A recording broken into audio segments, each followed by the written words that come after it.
नमस्कार, जय हिंद, वंदे मातरम। दोस्तों, सीटेट एग्जाम के लिए सोशल साइंस के टॉप लेवल के क्वेश्चन यहाँ पर आपको कराने वाला हूँ। जितने भी क्वेश्चन यहाँ पर आपको कराऊंगा सभी क्वेश्चन इंपॉर्टेंट होंगे, क्योंकि कंप्लीट सिलेबस के हर टॉपिक को यहाँ पर सेलेक्ट किया गया है। चलिए इस महत्वपूर्ण वीडियो को यहाँ पर प्रारंभ करते हैं। पहला क्वेश्चन यहाँ पर कहता है कि एक शिलालेख में कहा गया है कि दिल्ली के सुल्तान को खुदा के द्वारा चुना गया है क्योंकि उसमें मोसेस तथा सोलोमन जैसे गुण विद्यमान हैं। दिल्ली का सुल्तान कौन था? सिकंदर लोदी, फिरोज शाह तुगलक, बलबन या अलाउद्दीन खिलजी? यहाँ पर इस क्वेश्चन का राइट आंसर हो जाएगा अलाउद्दीन खिलजी। दिल्ली में एक शिलालेख मिला है जिसमें बताया गया है कि उसको खुदा के द्वारा चुना गया है क्योंकि उसमें मोसेस तथा सोलोमन जैसे गुण पाए गए हैं। उस शासक का नाम क्या है? उस शासक का नाम है अलाउद्दीन खिलजी।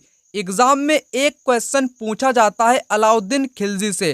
पूछा जाता है कि मुगल काल में बंजारों का उपयोग किस व्यक्ति ने किया था? बंजारों का उपयोग किया था अनाज ढोने के लिए। अनाज को एक जगह से दूसरी जगह पर ले जाने के लिए बंजारे जो लोग हुआ करते थे, बंजारे एक प्रकार की जनजाति है, उन लोगों का उपयोग किया था अलाउद्दीन खिलजी ने। यहाँ पर करेक्ट आंसर अलाउद्दीन खिलजी हो जाएगा। क्वेश्चन नंबर 2, किस स्थान पर मृतक को प्रायः उत्तर की ओर सिर करके दफनाया जाता है? यहाँ पर इस क्वेश्चन का राइट आंसर हो जाएगा इनाम गांव।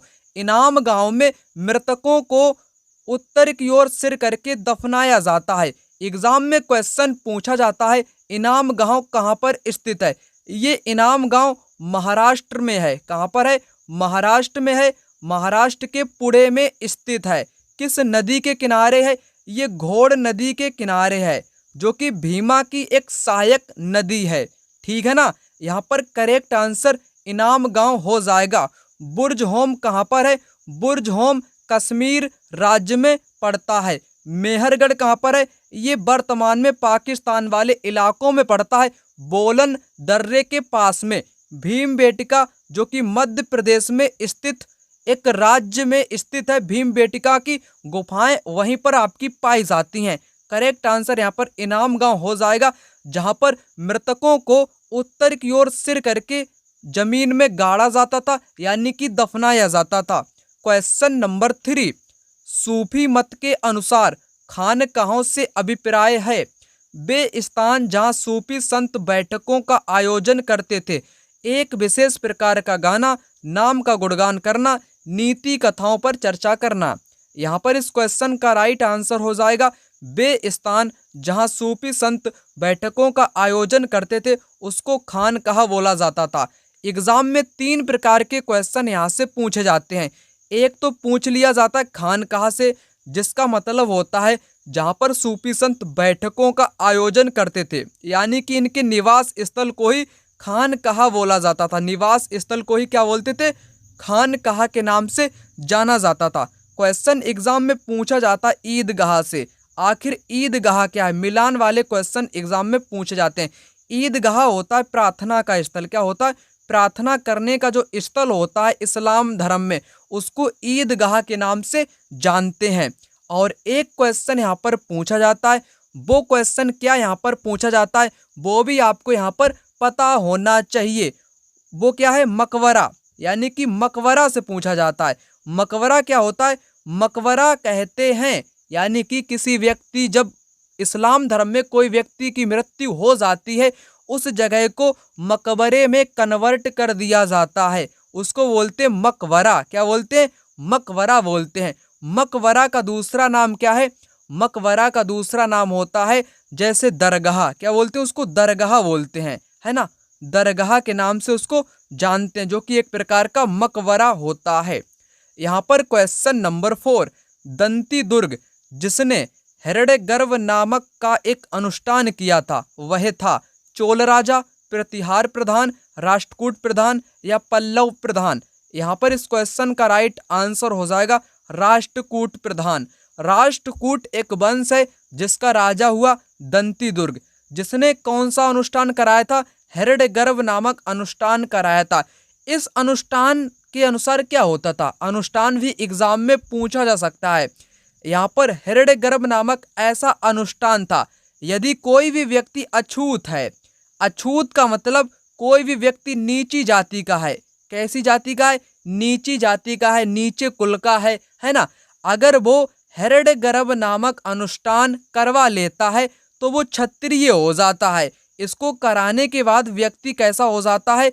इसको कराने के बाद उस जमाने में लोग क्षत्रिय हो जाते थे, है ना, यानी कि राजा बन जाते थे, क्षत्रिय हो जाते थे। भले ही वो नीची जाति के हों चाहे अछूत हों, अगर वो हिरण्यगर्भ नामक अनुष्ठान करा लेते थे तो वो क्षत्रिय कहलाते थे। उसी प्रकार उदाहरण देखने को मिलता है दंती दुर्ग, जिसने कि हिरण्यगर्भ नामक अनुष्ठान कराया था, जो कि राष्ट्रकूट वंश से संबंधित था। ठीक है ना। क्वेश्चन नंबर 5 यहाँ पर कहता है, मोहम्मद बिन तुगलक ने अपनी राजधानी को दिल्ली से दौलताबाद स्थानांतरित क्यों किया? अपने साम्राज्य को प्रभावी तरीके से नियंत्रित करने के लिए, क्योंकि दौलताबाद केंद्र में स्थित था। उत्तरी भारत से उसे पर्याप्त राजस्व प्राप्त नहीं हो रहा था। मंगोलों से बचने के लिए, दक्षिणी शासकों को दंडित करने के लिए। चलिए आपको यहाँ पर बताता हूँ। पहला वाला यहाँ पर करेक्ट आंसर हो जाएगा। इसने अपनी राजधानी दौलताबाद में स्थानांतरित करी थी, जिसका कारण था ये जो दौलताबाद था ये केंद्र में पड़ता था और यहाँ से नियंत्रित करना उसके लिए एकदम सरल था, यानी कि प्रभावी था। क्वेश्चन नंबर 6, आंध्र क्षेत्र में यानी कि आंध्र प्रदेश यानी कि दक्षिण भारत में वंदे मातरम आंदोलन को निम्नलिखित में से किस नाम से जाना जाता है? सविनय अवज्ञा के नाम से, खिलाफत के नाम से, असहयोग के नाम से या स्वदेशी के नाम से? यहाँ पर करेक्ट आंसर हो जाएगा स्वदेशी आंदोलन।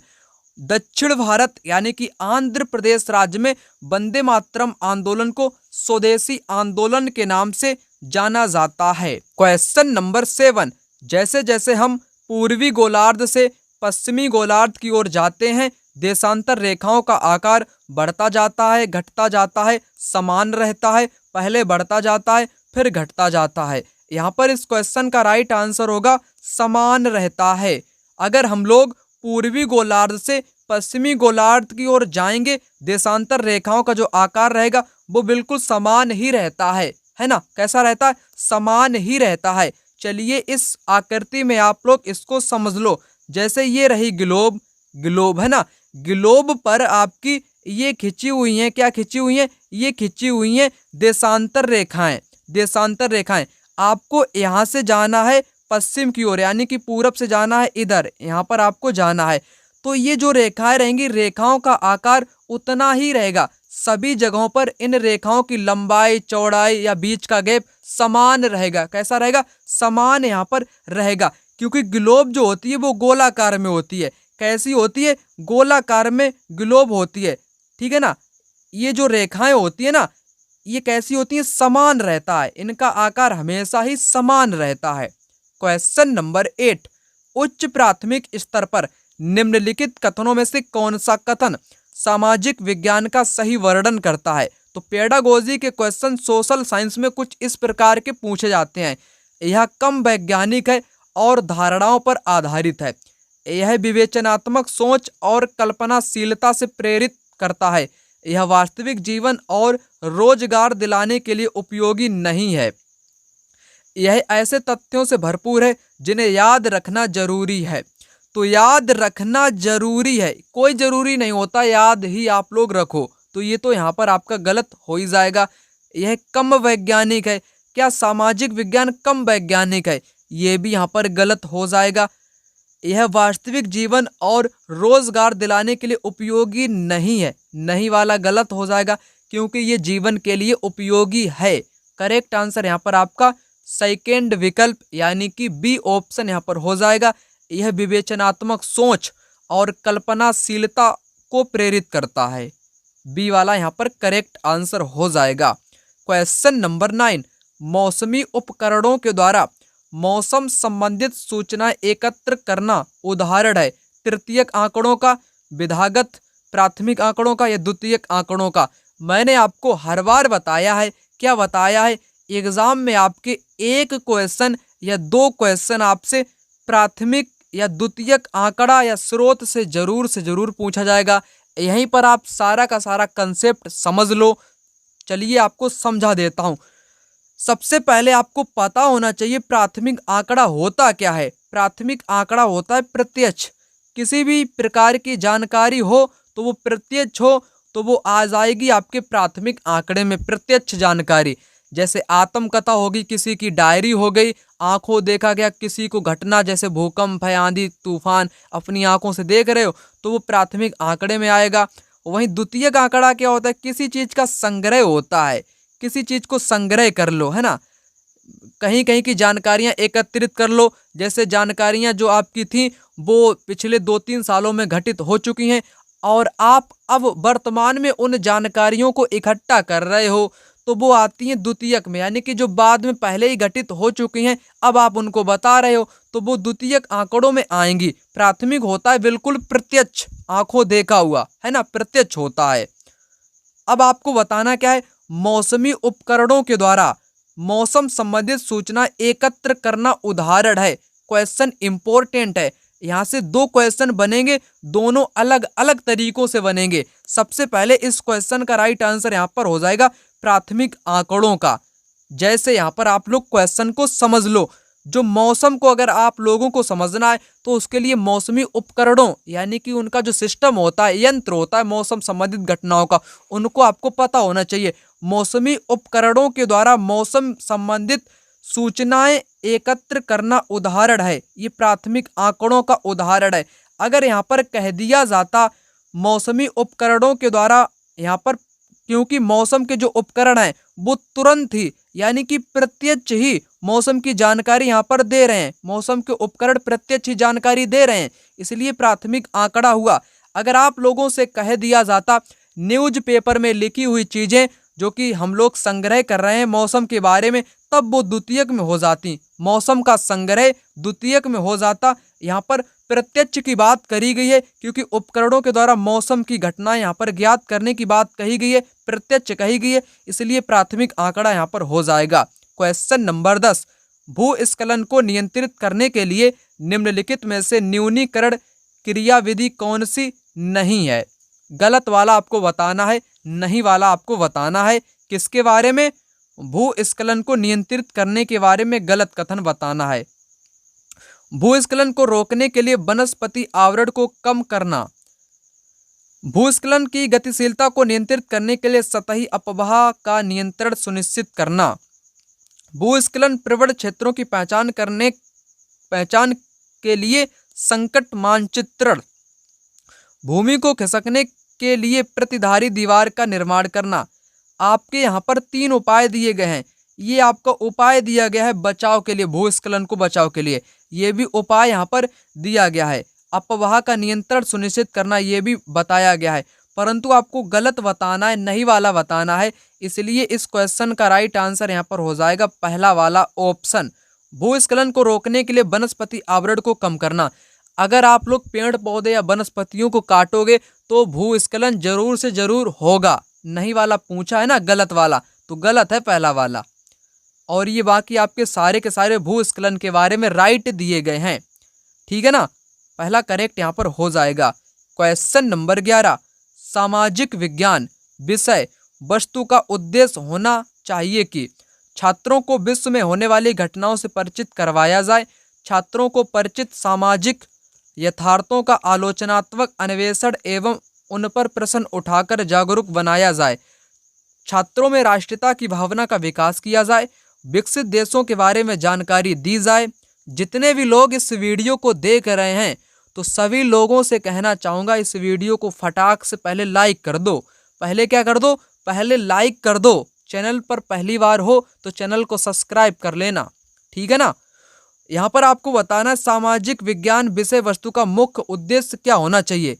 क्या होना चाहिए, यहाँ पर करेक्ट आंसर होगा बी विकल्प। छात्रों को परिचित सामाजिक यथार्थों का आलोचनात्मक अन्वेषण एवं उन पर प्रश्न उठाकर जागरूक बनाया जा सकता है या बनाए जाएं, ठीक है ना। इस वीडियो को लाइक आप लोग सभी लोग मिलकर कर दें। यहाँ पर क्वेश्चन नंबर 12, कृष्णराज सागर बांध निम्नलिखित नदियों में से किस पर बनाया गया है? कृष्णराज सागर बांध, गोदावरी, कृष्णा, कावेरी, महानदी। यहाँ पर करेक्ट आंसर आपका क्या होगा? यहाँ पर कावेरी, जो कि कर्नाटक, कहाँ पर? कर्नाटक में कृष्णराज सागर बांध बनाया गया था 1924 में। कब? 1924 में बनाया गया था। सन आपको याद नहीं रखना है, कावेरी नदी को आपको यहाँ पर याद रखना है। कमेंट बॉक्स में एक चीज आप लोग कमेंट करके यहाँ पर बताओ, क्या बताओ? बहुत एक फेमस आपका बांध है ना, बांध है जो कि महानदी पर बनाया गया है। महानदी पर एक ऐसा बांध है जो कि बड़ा माना जाता है बांध, है ना। उस बांध का आपको नाम कमेंट बॉक्स में बताना है। बांध का नाम आपको कमेंट बॉक्स में यहाँ पर बताना है कि महानदी पर ऐसा कौन सा बांध है जो कि भारत में फेमस बांध के रूप में माना जाता है। करेक्ट आंसर मैंने आपको बता दिया, कावेरी यहाँ पर हो जाएगा। कमेंट बॉक्स आप लोग भूले मत, क्योंकि कमेंट बॉक्स में आपको बताना है महानदी पर कौन सा बांध स्थापित है, यानी कि जो मुख्य तौर पर जाना जाता है उसको आपको यहाँ पर बताना है। यहाँ पर क्वेश्चन नंबर 13, राज्यसभा में सदस्यों को नामांकित, यहाँ पर क्या लिखा है? नामांकित करता है उपराष्ट्रपति, प्रधानमंत्री, सर्वोच्च न्यायालय का मुख्य न्यायाधीश या राष्ट्रपति। यहाँ पर करेक्ट आंसर आपका हो जाएगा राष्ट्रपति, ठीक है ना, राष्ट्रपति नियुक्त करता है। नेक्स्ट, निम्नलिखित में से किस पर ब्रिटिश संसद द्वारा महाभियोग चलाया गया था? ब्रिटिश संसद के द्वारा चलाया गया था एक व्यक्ति पर महाभियोग। उस व्यक्ति का नाम था वारेन हेस्टिंग्स। क्या नाम था? वारेन हेस्टिंग्स उस व्यक्ति का नाम था। क्वेश्चन नंबर 15, रहेट, चरखे एवं आग्नेयास्त्रों का आविष्कार में हुआ था? प्रागैतिहासिक काल में, प्राचीन काल में, मध्यकाल में या आधुनिक काल में? यहाँ पर इस क्वेश्चन का राइट आंसर हो जाएगा प्राचीन काल में। रहेट क्या था? रहेट एक प्रकार का सिंचाई करने का एक तरीका था, है ना, सिंचाई करने का एक तरीका था। चरखे, चरखे का मतलब सूती वस्त्र वाले वस्त्रों को बनाने में उपयोग किया जाने वाला एक प्रकार का यंत्र। आग्नेयास्त्र, हथियार, गोला बारूद, इनका आविष्कार होने लगा था। कब? प्राचीन काल में। इसको प्राचीन काल इसलिए यहाँ पर कह रहे हैं क्योंकि ये सभी घटनाएं 700 से 1750 के बीच में घटित हुई हैं। कब? 700 से 1750 के बीच में घटित हुई हैं। इन सभी घटनाओं को प्राचीन काल के इतिहास में ही रखा गया है।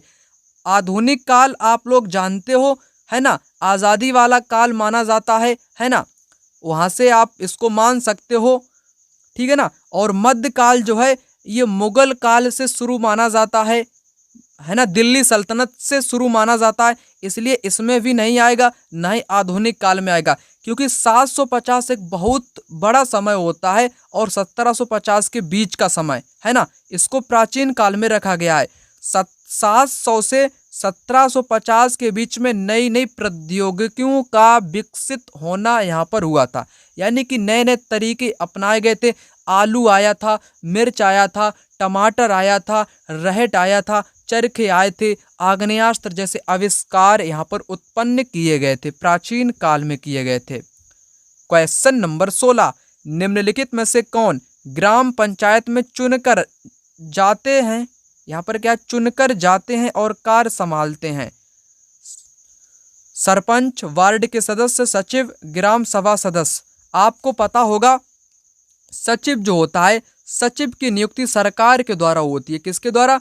सरकार के द्वारा होती है, जिसको सेक्रेटरी बोलते हैं, है ना। जैसे उत्तर प्रदेश में एक एग्जाम होता है UPSSC करके, है ना, उसी के द्वारा सचिव यानी कि सेक्रेटरी की नियुक्ति की जाती है। इसको सरकार के द्वारा चुना जाता है, ठीक है ना, सरकार के द्वारा चुना जाता है, ठीक है ना, जो कि चुनकर नहीं आता, चुनकर नहीं आता, इसलिए सी यहाँ पर गलत होगा। सरपंच को भी चुन लिया जाता है, वार्ड के सदस्यों को भी चुन लिया जाता है, ग्राम सभा के सदस्यों को भी यहाँ पर चुन लिया जाता है। सी इसमें है तो सी यहाँ से आपका कटेगा, ये भी कटेगा। करेक्ट आंसर यहाँ पर ए भी हो जाएगा। क्या हो जाएगा? ए और बी यहाँ पर इस क्वेश्चन का करेक्ट आंसर यहाँ पर हो जाएगा, ग्राम सभा सदस्य, ठीक है ना। ग्राम सभा सदस्य ग्राम पंचायत में चुनकर जाते हैं और कार्य संभालते हैं, ठीक है ना। यहाँ पर डी अगर होता तो ये भी यहाँ पर करेक्ट आपका मान लिया जाता, ठीक है ना। चलिए आगे बढ़ते हैं। जब बहुत सी औद्योगिक इकाइयां एक दूसरे के नज़दीक स्थित होती हैं और अपनी नज़दीकी का लाभ उठाती हैं, यह कहलाता है बाजार अर्थव्यवस्था, असेंबली लाइन, औद्योगिक तंत्र, औद्योगिक क्षेत्र। करेक्ट आंसर होगा औद्योगिक क्षेत्र या औद्योगिक प्रदेश के नाम से इसको जानते हैं। जब बहुत सी औद्योगिक इकाइयां एक दूसरे के पास आती हैं और अपने पास का लाभ उठाती हैं, यानी कि नज़दीकी का लाभ उठाती हैं, तो ये औद्योगिक क्षेत्र कहलाता है। क्या कहलाता है? औद्योगिक क्षेत्र कहलाता है। चलिए आगे बढ़ते हैं। क्वेश्चन नंबर 18, जलवायु के संबंध में आपको बताना है। जलवायु वायुमंडल में दिन प्रतिदिन होने वाला परिवर्तन है। गलत, गलत यहाँ पर दिया गया है। किसी स्थान की जलवायु सिर्फ इसकी ऊंचाई तथा उच्चावच पर निर्भर करती है। गलत दिया गया है। दोनों आपके यहाँ पर गलत दिए गए हैं। दोनों यहाँ पर आपके गलत दिए गए हैं। पहला ऑप्शन यहाँ पर करेक्ट आंसर इस क्वेश्चन का हो जाएगा। चलिए आपको बताता हूँ। जलवायु जो होती है ये 10 वर्षों में, 20 वर्षों में होने वाले परिवर्तन को कहते हैं, यानी कि 10 वर्ष में या 20 वर्ष में होने वाले परिवर्तन को कहते हैं। दशक, जो औसत दशाओं का योग होता है, औसत दशाओं के योग को जलवायु कहते हैं। ठीक है ना। ये दिन प्रतिदिन होने वाला परिवर्तन नहीं है, बल्कि कितने वर्षों में होती है? 15-20 वर्षों में होती है एक बार। ठीक है ना। दिन प्रतिदिन होने वाले परिवर्तन को क्या बोलते हैं? मौसम बोलते हैं। दिन प्रतिदिन होने वाले परिवर्तन को मौसम के नाम से जानते हैं। मौसम और जलवायु में अंतर होता है। मौसम जो होता है ये लघुकालीन, यानी कि ये धीरे धीरे होते ही रहते हैं, हर समय परिवर्तित होते ही रहते हैं, जबकि जलवायु दीर्घकालिक होती है, यानी कि लंबे टाइम में एक बार ही परिवर्तित होती है। तो अंतर आपको पता चल गया होगा मौसम और जलवायु के बारे में, इसलिए पहला गलत था। अब दूसरा कैसे गलत है? किसी स्थान की जलवायु सिर्फ उसकी ऊंचाई, उच्चावच पर निर्भर नहीं करती है। जलवायु बहुत चीज़ों पर निर्भर करती है। मृदा भी निर्भर करती है।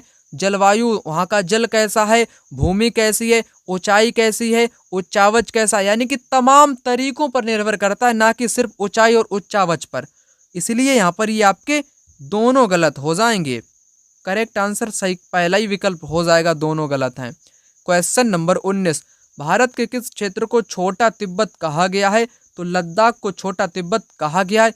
क्यों कहा गया? 3 कारण यहाँ पर आप लोग जान लो, एग्जाम में पूछे गए हैं। 3 कारण कौन कौन से हैं? एक तो भोजन है, यहाँ पर भोजन की समानता पाई जाती है। किसकी? भोजन की समानता पाई जाती है। और भाषा की समानता पाई जाती है। किसकी? भोजन की, भाषा की और धर्म की। भोजन की, भाषा की, धर्म, इन 3 चीज़ों की समानता के कारण लद्दाख को क्या बोलते हैं? छोटा तिब्बत बोलते हैं। ठीक है। क्वेश्चन नंबर 20, पृथ्वी द्वारा सूर्य के चारों ओर घूमने को कहा जाता है। इसको कहा जाता है, पृथ्वी द्वारा सूर्य के चारों ओर घूमने को परिक्रमण कहा जाता है। क्या कहा जाता है? परिक्रमण कहा जाता है। क्वेश्चन एग्जाम में पूछा जाता है घूर्णन क्या है? घूर्णन ये अक्ष पर, अपने जो अक्ष पर पृथ्वी घूमती है उसको घूर्णन बोलते हैं, और जो पृथ्वी सूर्य के चारों ओर घूमती है उसको परिक्रमण बोलते हैं। करेक्ट आंसर यहाँ पर परिक्रमण हो जाएगा। पृथ्वी की कितनी गतियाँ होती हैं? पृथ्वी की जो गति होती हैं, है ना, गति होती हैं, वो 2 गति होती हैं। एक घूर्णन गति होती है, एक परिक्रमण गति होती है। परिक्रमण गति यहाँ पर इस क्वेश्चन का राइट आंसर हो जाएगा। ठीक है ना। क्वेश्चन नंबर 21, मौर्य साम्राज्य की स्थापना से पहले समस्त उत्तरी भारत विभक्त था, यानी कि बटा हुआ था। 20 राजतंत्र में, 2 शासन तंत्रों में, 10 राजतंत्र में या शासन में, 16 महाजनपद व गणराज्यों में। तो सभी लोग जानते होंगे, ठीक है ना, 16 महाजनपद व गणराज्यों में बटा हुआ था। मौर्य साम्राज्य की स्थापना से पहले पूरा का पूरा उत्तर भारत 16 महाजनपदों में बटा हुआ था, जिसमें एक जनपद था, महाजनपद था मगध।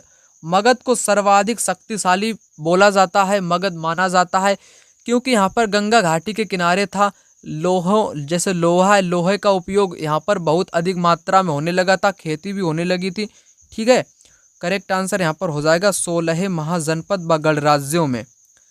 सामाजिक विज्ञान शिक्षण में प्रोजेक्ट विधि के कथनों पर विचार करें। प्रोजेक्ट विधि यह उपयोगितावादी दृष्टिकोण से प्रेरित है। बिल्कुल उपयोगितावादी से ही प्रेरित है। यह शिक्षार्थियों को खोजी बना देती है। खोजी भी बना देती है, ये भी बात सही है। यह पूर्ण रूपेण एक शिक्षक केंद्रित है, गलत है। शिक्षक केंद्रित नहीं है बल्कि बच्चों के लिए केंद्रित है, यानी कि विद्यार्थियों के लिए केंद्रित है, ना कि शिक्षक के लिए। यह स्वनिर्देशित क्रियाकलापों द्वारा अधिगम को मानती है, ये भी करेक्ट हो जाएगा। यहाँ पर सी गलत है, इसमें आपका सी लगा है तो सी यहाँ पर आपका कट जाएगा, ये वाला भी यहाँ पर कटेगा, ठीक है ना। करेक्ट आंसर यहाँ पर आपको हो जाएगा डी विकल्प ABD। ABD यहाँ पर करेक्ट आंसर आपका हो जाएगा ABD। क्वेश्चन नंबर 23, संयुक्त राष्ट्र संघ की स्थापना कब हुई थी? संयुक्त राष्ट्र संघ की स्थापना 24 अक्टूबर 1945 को हुई थी, ठीक है ना। 24 अक्टूबर 1945 को हुई थी। क्वेश्चन नंबर 24, इतिहास पढ़ाते वक्त वंशावली चार्ट का प्रयोग होता है, क्यों होता है? किसी साम्राज्य या वंश के वर्धन एवं विकास को चित्रित करने के लिए बिल्कुल होता है। जैसे अगर मैं आपको बताना चाहूँ, क्या बताना चाहूँ, जैसे अकबर के बारे में बताना चाहूँ, किसके बारे में? अकबर के बारे में नहीं बताऊंगा आपको, किसके बारे में बताऊंगा? वीर शिवाजी के बारे में आपको बताऊंगा, ठीक है ना। अगर मुझे वीर शिवाजी के बारे में आपको बताना है तो उसके लिए मैं सबसे पहले आपको बताऊंगा इनका जन्म कहाँ हुआ था, इनके माता पिता कौन थे, इन्होंने कौन कौन से मुख्य युद्ध जीते थे, इन्होंने किन क्षेत्रों पर अपना कब्जा जमाया था, है ना, और इनकी मृत्यु कैसे हुई या किस प्रकार से हुई। तो एक क्रम में इनको पढ़ेंगे। इतिहास में वंशावली होती है, वीर शिवाजी के पिता कौन थे, इनकी पत्नी कौन थी, इनके बच्चे कौन थे, यानी कि एक प्रकार से पढ़ते ही चलते हैं, ठीक है ना, लगातार, यानी कि क्रमिक ज्ञान का यहाँ पर पता चलता है। इसके बाद क्या हुआ, उसके बाद क्या हुआ, फिर उसके बाद क्या हुआ, वही होता है वंशावली चार्ट। तो पहला तो करेक्ट हो ही जाएगा। साम्राज्य का विकास यहाँ पर आप लोग समझ सकते हो। अनुक्रम एवं प्रक्रियात्मक संबंधों को दर्शाने के लिए भी करेक्ट। यह एक कालक्रमिक रूपरेखा देने के लिए करेक्ट। शिक्षार्थियों में स्थान की अवधारणा थोड़ी ना यहाँ पर विकसित होगी। यहाँ पर इतिहास का वंशावली चार्ट आपको बताया गया है, यहाँ पर आपको स्थान थोड़ी ना पता चलेगा।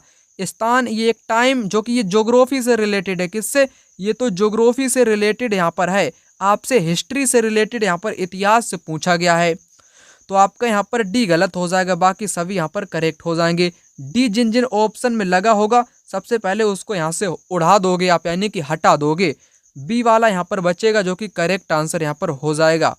क्वेश्चन नंबर 25, एक सामाजिक विज्ञान अध्यापक अध्यापिका का निम्न में से कौन सा लक्ष्य होना चाहिए? परीक्षा उत्तीर्ण कराना, कंठस्थ कराना, सापेक्ष महत्व का निर्माण कराना, पाठचर्या को पूरा कराना। ना ही सिलेबस या लेवल को पूरा कराना है, ना ही कंठस्थ रटाना है, ना ही उनको परीक्षा उत्तीर्ण कराने का लक्ष्य रखना है।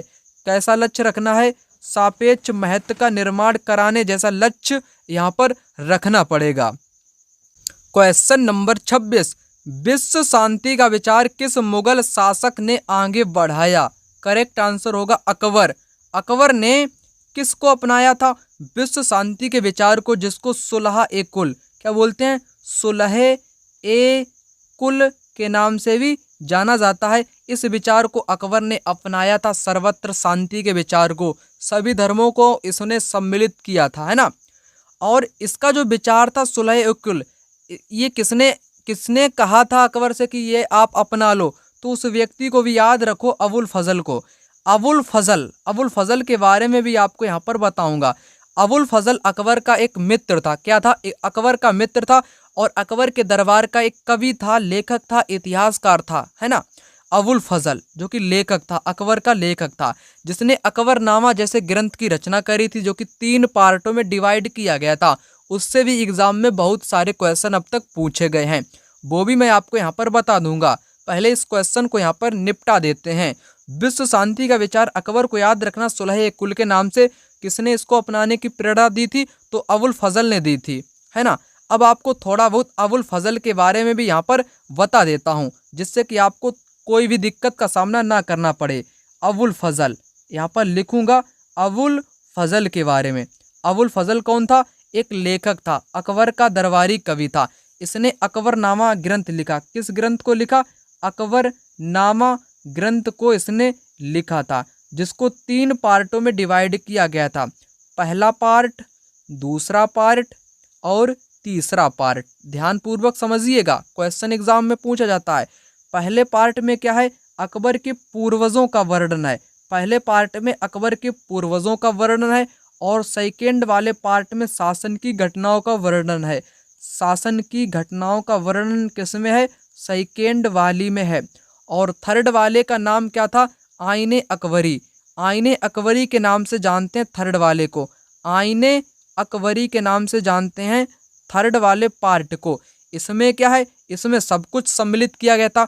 पद वेतन, यहाँ पर लिख देता हूँ, पद वेतन, सैनिक रख रखाव, रीति रिवाज यानी कि त्योहार हैं, रीति रिवाज हैं, सैनिकों का रख रखाव, पद वेतन, सांख्यिकी दर्शन। सांख्यिकी दर्शन, फसलों का वितरण, है ना, सब कुछ किस में आता है, ये सब कुछ आता है आईने अकबरी में। ठीक है ना।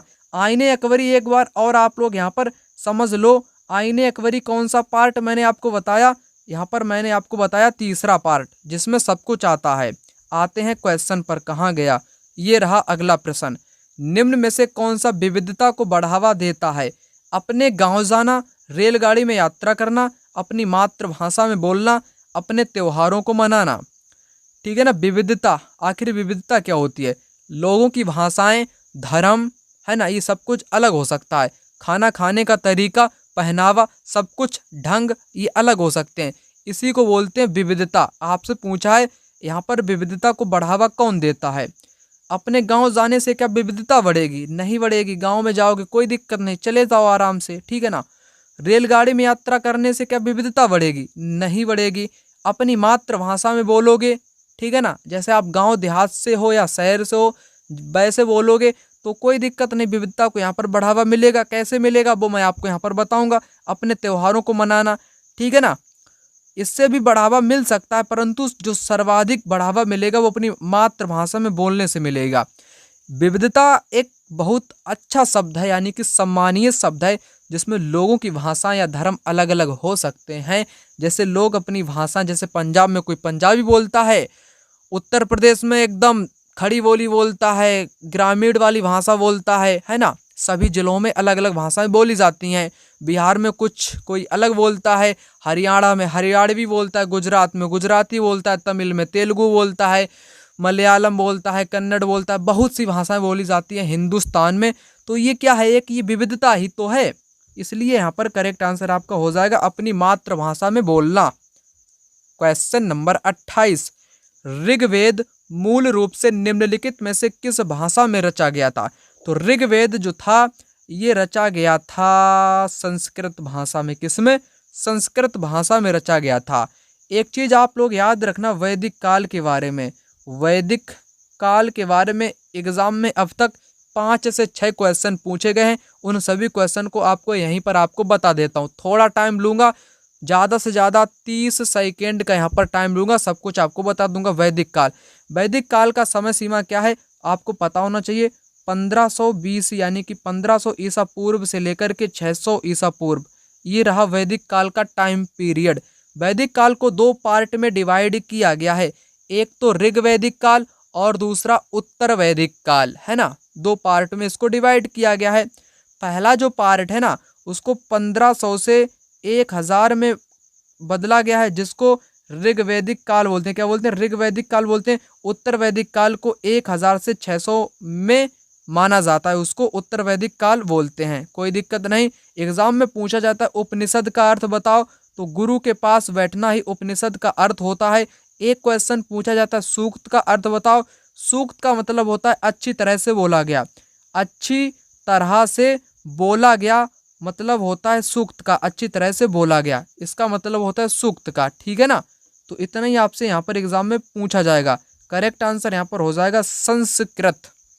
और आपके एग्जाम में देवता भी पूछे जाते हैं, जैसे सोम अगर आपसे पूछ लिया जाए, सोम क्या है, सोम एक प्रकार का पौधा है। क्या है, सोम एक प्रकार का पेय पदार्थ जैसा पौधा है जिसको उपयोग में लाया जाता है।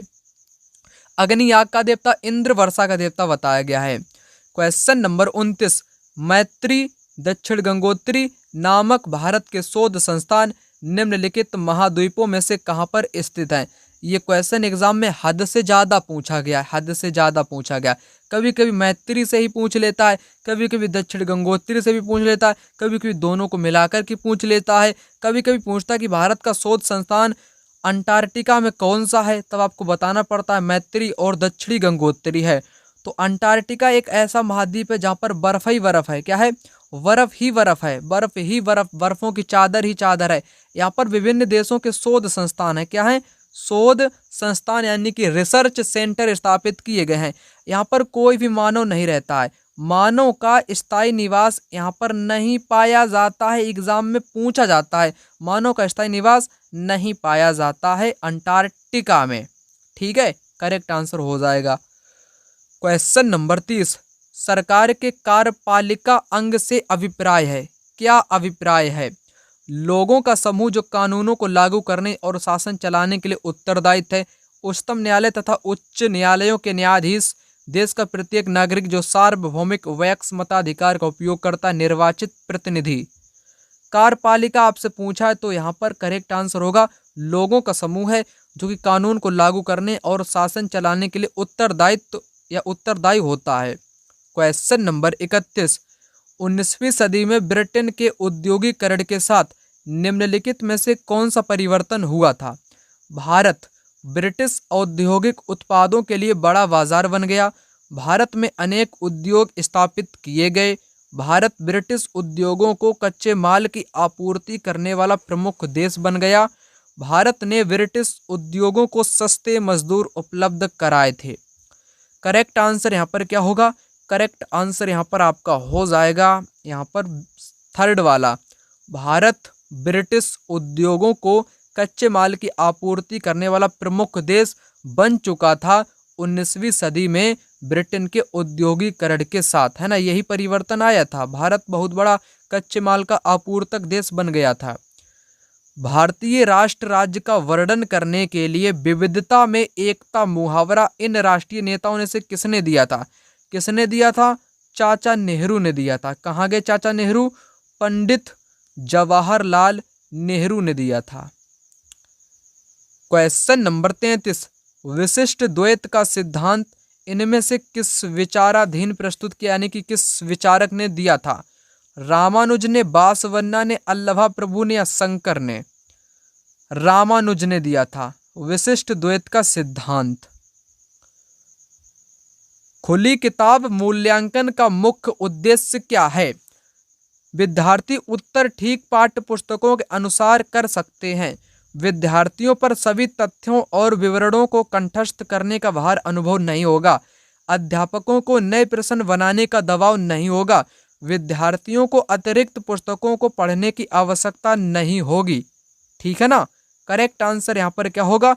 यहाँ पर हो जाएगा आपका जो खुली बुक होती है यानी कि ओपन बुक होती है, उसका मुख्य उद्देश्य जो होता है वो होता है कि विद्यार्थियों पर जो रट्टा मारने वाली टेक्निक है उसका भार का अनुभव उनको ना करना पड़े, यानी कि कंठस्थ करने का भार अनुभव यहाँ पर ना करना पड़े।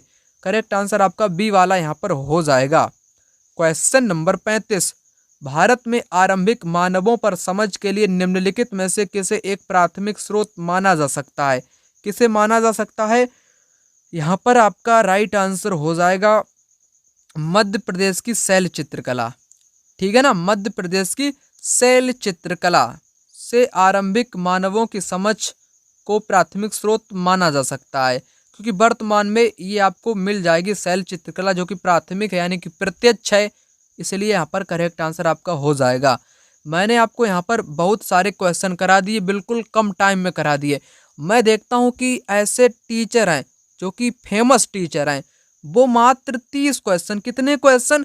30 क्वेश्चन को 2 घंटे, 2 घंटे बहुत टाइम होता है ना, 2 घंटे में करवाते हैं। यार कितने क्वेश्चन आप कराओगे? हैं तो आपके पास 30 ही क्वेश्चन, उनको आप 2 घंटे में कराते हो। इसमें बच्चों का जो टाइम होता है ना वो बहुत बर्बाद होता है। ऐसा नहीं करना चाहिए, जल्दी से जल्दी उनको समझा दो, वही तो एक खूबी होती है टीचर की। आप क्या करते हो? वीडियो की लेंथ बढ़ाओगे, 2 घंटे करोगे, 3 घंटे करोगे, क्वेश्चन तो उतने ही रहेंगे। ऐसा नहीं करना चाहिए, है ना। ठीक है ना, कमेंट बॉक्स में आप बता भी सकते हो। ठीक है, तो आपको यहाँ पर क्वेश्चन नंबर 36 यहाँ पर क्या है, यहाँ पर है बैरोमीटर का प्रयोग। बैरोमीटर का प्रयोग वर्षा को मापने के लिए, तापमान को मापने के लिए, वायुमंडलीय दाब को मापने के लिए, समुद्र के स्तर को मापने के लिए। यहाँ पर करेक्ट आंसर आपका हो जाएगा वायुमंडलीय दाब को मापने के लिए बैरोमीटर का प्रयोग किया जाता है। क्वेश्चन नंबर 37, कायांतरित सेल के बारे में दिए गए कथनों पर विचार कीजिए। ये ज्योग्राफी का क्वेश्चन है ना, इसको मैंने आपको बार बार बताया है, फिर आपको बता देता हूँ कि क्वेश्चन भी रिकॉर्ड यहीं से तोड़ता है। क्वेश्चन भी हर बार एग्जाम में यहीं से पूछा जाता है, कायांतरित सेल के बारे में, आग्नेय सेल के बारे में और अवसादी सेल के बारे में। सबसे पहले आपको एक कंसेप्ट बता देता हूँ, फिर आप इस क्वेश्चन को बिल्कुल कर लोगे, आसान तरीके से कर लोगे। यहाँ पर आपके तीनों ही करेक्ट हैं, इसलिए करेक्ट आंसर यहाँ पर डी हो जाएगा। सबसे पहले आपको बताऊंगा आग्नेय सेल के बारे में। किसके बारे में? आग्नेय सेल के बारे में। इसका निर्माण कैसे होता है? इसका निर्माण होता है मैग्मा से। किससे? द्रवित मैग्मा के ठंडा होने से। जो द्रवित यानी कि जो द्रव, लिक्विड जो मैग्मा होता है, उसके ठंडे होने से आग्नेय सेल का निर्माण होता है। इसमें कोई भी आग या अग्नि नहीं पाई जाती है, याद रखना है ना। कई विद्यार्थी समझेंगे कि आग्नेय इसका नाम, इसमें आग ही पाई जाती है, आग पाई जाती है, ऐसा नहीं होता है, ठीक है। इसमें लावा मैग्मा पाया जाता है। आग्नेय जो सेल होते हैं या चट्टान होते हैं, ये दो प्रकार के बताए गए हैं NCERT क्लास 7th में, ठीक है ना। ये दो प्रकार के होते हैं, एक होता है बहिर्वेदी, क्या होता है? बहिर्वेदी होता है, और एक होता है अंतर्वेदी। एक होता है अंतर्वेदी, अंतर्वेदी होता है एक बहिर्वेदी, एक अंतर्वेदी। बहिर्वेदी अगर जो मैग्मा होता है ना, वो बाहर जम जाए, ऊपर आकर के जम जाए, तो वो बहिर्वेदी होता है। अंतर्वेदी जो धरातल के अंदर ही मैग्मा ठंडा होकर जम जाए, वो अंतर्वेदी होता है। बहिर्वेदी का उदाहरण जैसे बेसाल्ट, जो चट्टानों से बना हुआ पठार है ना, बेसाल्ट चट्टानों का पठार, बेसाल्ट चट्टानों का पठार, ठीक है ना, वो आता है बहिर्वेदी में। बाहर जो मैग्मा जम जाए, लावा जम जाए, तो वो आपका बहिर्वेदी, जो अंदर ही जम जाए वो अंतर्वेदी। बस कंसेप्ट इतना था आग्नेय चट्टान में। अब आपको बताऊंगा अवसादी के बारे में। अवसादी के बारे में आप लोग समझ लो, इसमें जीवाश्म भी पाए जाते हैं। क्या पाए जाते हैं? जीवाश्म भी पाए जाते हैं। इसको परतदार सेल भी बोलते हैं, परतदार सेल भी बोलते हैं, क्योंकि इसमें परतें पाई जाती हैं। क्या पाई जाती हैं? परतें पाई जाती हैं, ठीक है ना। बिल्कुल मैंने आपको बता दिया। जैसे कोई चीज है, पानी के साथ बहकर आती है ना, जम जाती है, वही अवसाद बन जाता है। और कायांतरित का निर्माण कैसे होता है? जब आग्नेय चट्टान और अवसादी चट्टान, इन दोनों में ताप पड़ता है, ताप पड़ता है और उसके साथ दाब लगता है, तब इनका रूप पिघलने लगता है, फिर ये पुनः मैग्मा में परिवर्तित हो जाते हैं, यानी कि कायांतरित में बदल जाते हैं, ठीक है ना। तो तीनों चीजें आपको समझा दी। आपको कायांतरित के बारे में बताना है। पहला, आग्नेय और अवसादी सेल उच्च ताप और दाब के प्रभाव में कायांतरित सेलों में परिवर्तित हो जाती हैं, करेक्ट। कायांतरित सेल उच्च ताप दाब के प्रभाव में पिघलकर द्रवित मैग्मा बनाते हैं, करेक्ट। संगमरमर एक कायांतरित सेल है, करेक्ट, ठीक है ना। इनका एक चक्र चलता रहता है, इसलिए इनको सेल चक्र भी बोलते हैं। फिर मैग्मा बनता है, फिर ठंडा होता है, फिर अवसाद में बदलता है, फिर कायांतरित में बदलता है, फिर वही बन जाता है। इसको सेल चक्र के नाम से भी जानते हैं। तीनों आपके करेक्ट हो ही जाएंगे, मैंने आपको शुरुआत में ही बताया था। 38 नंबर का क्वेश्चन, बच्चों को कानून का बहुत कम अनुभव होता है, इसलिए कानून पर परिचर्चा करते समय वह महत्वपूर्ण है कि शिक्षक? सबसे महत्वपूर्ण क्या है करते समय? सबसे महत्वपूर्ण क्या है? बच्चे जो होते हैं उनको कानून के बारे में बहुत कम पता होता है या अनुभव होता है। कानून के सभी पहलुओं को स्पष्ट करें, परिचित संदर्भों से अधिक उदाहरण दें, केवल बाल अपराध से संबंधित कानूनों की चर्चा करें। केवल वाले तो आपके गलत होते ही हैं। कानून के प्रति डर पैदा करें। क्या बच्चों को डराओगे आप लोग? नहीं डराएंगे ना, गलत हो जाएगा। तो अधिक से अधिक उदाहरणों को यहाँ पर देने का प्रयास करना चाहिए। करेक्ट आंसर आपका बी वाला यहाँ पर हो जाएगा। नेक्स्ट, नारी मताधिकार आंदोलनकारियों की निम्नलिखित में से कौन सी मुख्य मांग थी? इनकी मुख्य मांग थी, क्या मांग थी? महिलाओं के लिए मताधिकार, महिलाओं के लिए मताधिकार। क्वेश्चन नंबर 40, निम्नलिखित कथनों में से दो कथन गलत हैं, इन्हें पहचानें। कितने कथन गलत बताए गए? दो कथन यहाँ पर गलत आपको ढूंढने हैं, ठीक है ना, गलत आपको ढूंढने हैं। यहाँ पर आपको करना क्या है, फटाक से एग्जाम में अगर ऐसा क्वेश्चन आ जाए, यहाँ पर आपको लिखा है केवल मूल आधारित, तो ये तो केवल वाला यहाँ पर गलत हो ही जाएगा। आपको एक यहाँ पर गलत मिल गया, बी वाला आपका गलत हो गया, यानी कि या तो आपका सी होगा या तो यहाँ पर डी होगा, है ना। सामाजिक विज्ञान के विभिन्न विषयों को पढ़ाने के तरीके समान हैं। क्या सामाजिक विज्ञान या सोशल साइंस को पढ़ाने का तरीका समान रहता है? जैसे आप लोग मेरे से ही पढ़ते हो, मैं आपको अलग तरीके से समझाता हूँ, या आप दूसरे टीचर से पढ़ते तो वो दूसरे तरीके से आपको समझाते होंगे, तो तरीके समान कैसे हुए? तरीके अलग अलग होते ना, समान नहीं होते। तो ये भी यहाँ पर गलत हो जाएगा। बी और सी तो आपके गलत हो ही गए, तो इस प्रकार करेक्ट आंसर यहाँ पर बी और सी हो जाएगा। बी और सी यहाँ पर हो जाएगा गलत, आपसे यहाँ पर पूछा गया था।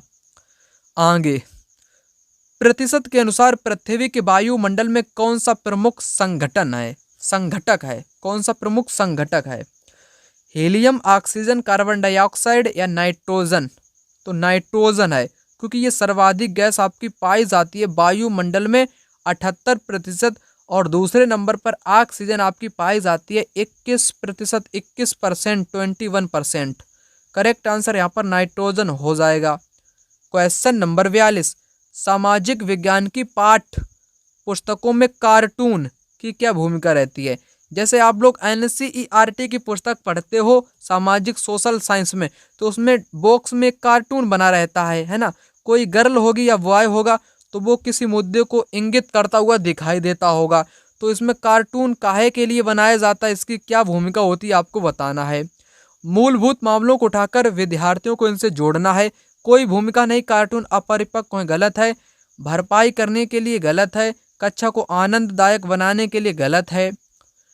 पहला वाला यहाँ पर करेक्ट हो जाएगा, मूलभूत मामलों को उठाकर विद्यार्थियों को इनसे जोड़ना। क्वेश्चन नंबर 43, संविधान के अनुसार राज्य के कितने अंग होते हैं? राज्य के 3 अंग होते हैं, पहला, दूसरा और तीसरा। पहला कौन सा होता है? विधायिका।